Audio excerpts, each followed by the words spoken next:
कोल्हापूरमध्ये ख्रिस्ती समाजाला हक्काच्या दफनभूमीचा कब्जा मिळावा यासाठी महापालिका चौक येथे ख्रिस्ती समाजाच्या वतीनं आमरण उपोषण करण्यात आलं होतं। आजचा तिसरा दिवस असताना संबंधितांना महापालिका उपायुक्त यांनी चर्चेसाठी बोलावलं।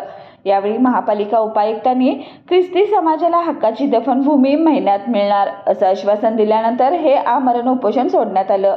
काही ख्रिस्ती मृतदेहांची हेळसाळ करण्यात आली होती। देशभर असं म्हटलं जातं, जगावं जगात पण मरावं कोल्हापुरात, कारण येथे सर्व समाजाच्या लोकांना मरणाचा खर्च मोफत महानगरपालिका करते। परंतु याला ख्रिस्ती समाज अपवाद असल्याचं पाहायला मिळत होतं।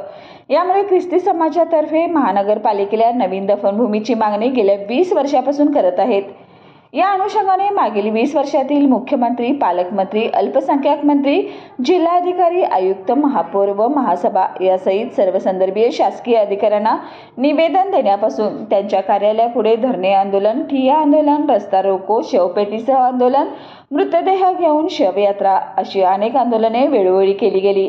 या संदर्भात कारवाई करण्याचे आदेश तत्कालीन लोकप्रतिनिधी व अधिकाऱ्यांना दिले असून तशी लेखी पत्रेही दिली आहेत, पण प्रत्यक्षात त्याची कोणतीही कारवाई झालेली नव्हती।